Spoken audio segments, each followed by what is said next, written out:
Despite all of this, some people still say, well, there's going to be acid rock drainage or toxic water. How can you dispel that even further? I mean, you're proving that you can mine safely. What else can you tell people about it to alleviate their fears?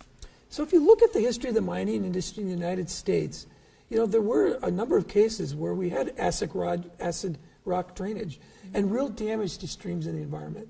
That's a history of this particular industry. What's happened, though, a lot of those operations, they began or they ran, even the LTV facility where we're going to reuse the facility, when that was built, there was no Environmental Protection Agency. There was no Pollution Control Agency. There was no Wetland Conservation Act. Things have changed a lot. But let's get more into the details on the water itself. So first of all, in terms of the way acid rock drainage comes about is important to know.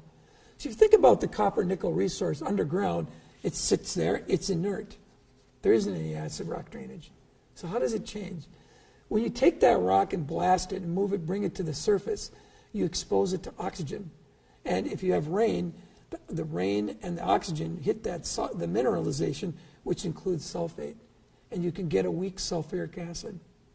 Now, a couple things about that are important to note is that oftentimes you hear opposition say battery acid or sulfuric acid, and they make it sound, it's actually the acidity in our rock is at the most that of beer. So it's not like the battery acid. Nonetheless, as much as we like beer, we don't want it in the environment. So most of the rock that we actually mine, or the waste rock, does not have the ability to generate acid. And we have procedures for sorting that and putting it in permanent stockpiles, much like you see for the waste rock from taconite mining. The ore, the copper nickel that has value, is moved over to the plant site where it's processed. But there's still a little bit of waste rock that could generate this weak acid. The way we've designed our project with that is we take that stockpile of rock and we put it on a liner. And you think of a multi-layer liner of clay and synthetics, so when the rainwater hits it, any water that washes off is collected, treated by a wastewater treatment plant, and or sent over to the plant site. So actually doing mining operations, we are a zero discharge facility for the mine site into the environment. So then what happens? You say, okay, so the mining's done. What happens to that stockpile? The preferred method is we actually backfill that in to one of the mined out pits, the East Pit. And when you backfill it in, happens is that it's treated with lime, and the groundwater then fills up that pit again. And what happens is when the water hits the rock, it ends the oxygen. Oxygen doesn't get in, and you don't have the acidification. Through the process of post-mining and closure, they end up with the West Pit, or becomes a pit lake. That is pH neutral. Similarly, at the tailings basin, the tails themselves are non-hazardous, pH neutral as well. We're fortunate here with PolyMet because the rock it's a low-grade sulfur, so the amount of acidity is relatively small relative to other deposits in other parts of the U.S.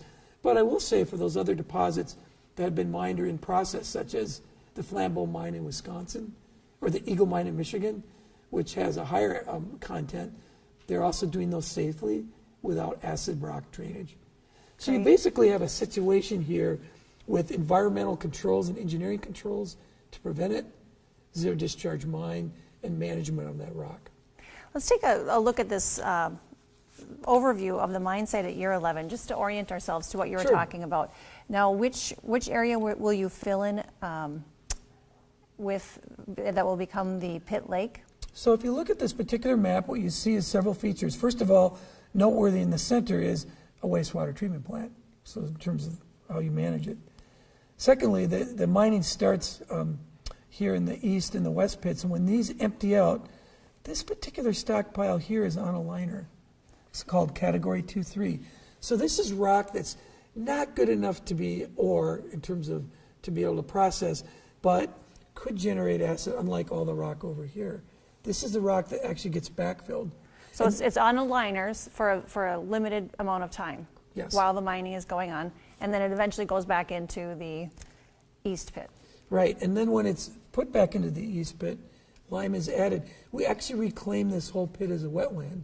For those of people that are interested in wetland management, this particular wetland reclamation isn't part of the credits that we get for restoration. Those are actually elsewhere.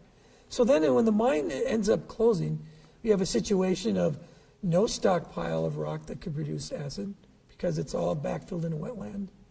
We have a permanent stockpile that's covered that cannot generate acid, and this is very similar to other stockpiles you see on the Iron Range. And then you have a pit here called the West Pit, which fills up as a lake.